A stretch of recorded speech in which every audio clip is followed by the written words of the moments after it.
Comment créer des conteneurs? Un quoi? Grâce aux conteneurs, il est possible de repérer immédiatement les erreurs dans un exercice. Afin de vous aider à mieux comprendre de quoi il s'agit, je vais vous présenter une activité réalisée dans le cadre d'une leçon de mathématiques.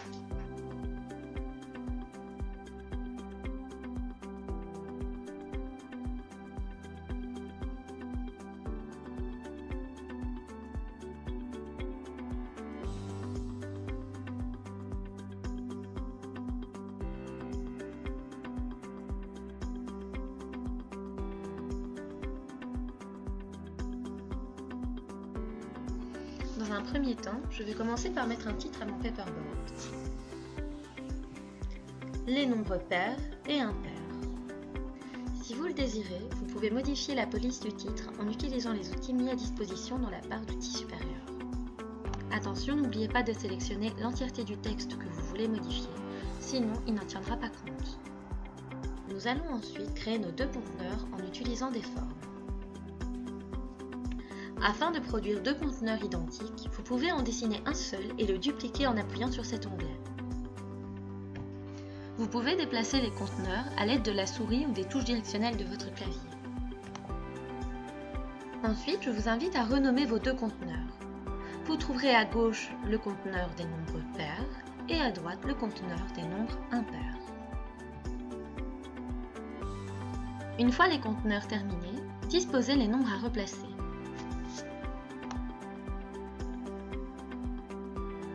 Une fois que nous avons disposé nos conteneurs et nos contenus, il ne reste plus qu'à les associer afin que les réponses retournent à leur place automatiquement si elles sont incorrectes. Pour ce faire, sélectionnez le premier conteneur, ouvrez Navigateur de propriété et rendez-vous à l'onglet Conteneurs. Vient ensuite le moment de définir les réponses que le conteneur peut contenir, autrement dit, les bonnes réponses. Observons le menu d'un peu plus près. Comme vous le voyez, un objet peut contenir différentes choses.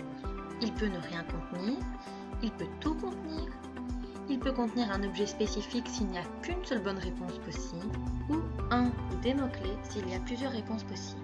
Dans ce cas-ci, le conteneur pourra accueillir plusieurs bonnes réponses. On définira un mot-clé. Ensuite, il va falloir introduire les mots-clés qui sont autorisés par le conteneur. Dans le premier cas, le mot-clé que l'on pourrait utiliser est pair. Ensuite, reproduisez la même opération avec le conteneur des nombres impairs. Cette fois-ci, le mot-clé utilisé sera impair.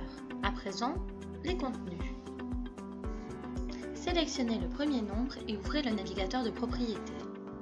Rendez-vous à l'onglet Identification qui se trouve tout en haut et définissez un mot-clé selon le nombre que vous avez choisi.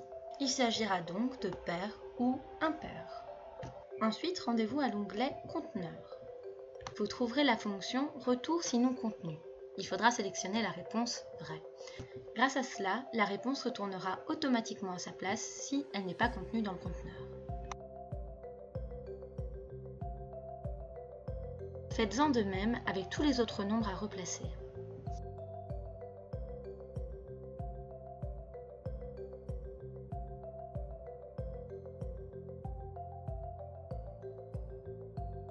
Si certains nombres possédant le même mot-clé sont placés côte à côte, vous pouvez les sélectionner en traçant un cadre autour de ces différents nombres. Cela vous permettra de gagner du temps.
Lorsqu'une réponse a été correctement placée, il est possible de jouer automatiquement un fichier audio. Pour ce faire, sélectionnez l'un des conteneurs et rendez-vous dans le navigateur de propriétés dans l'onglet Conteneurs. Pour la fonction signal de confirmation, sélectionnez la réponse vraie. Ensuite, il faudra définir le son à jouer en définissant l'emplacement du signal. Attention, le fichier audio doit obligatoirement être en format .wav, sinon il ne sera pas détecté par le programme. Vous trouverez dans la description de la vidéo un lien menant vers un site sur lequel vous pourrez télécharger gratuitement des sons au bon format.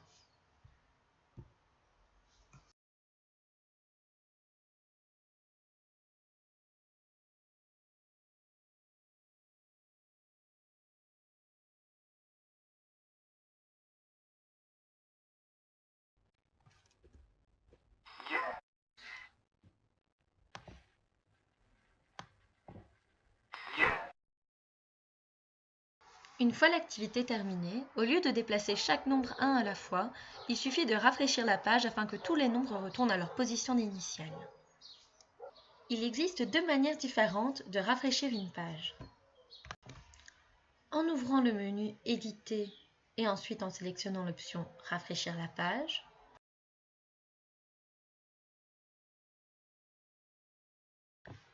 ou en appuyant sur ce bouton.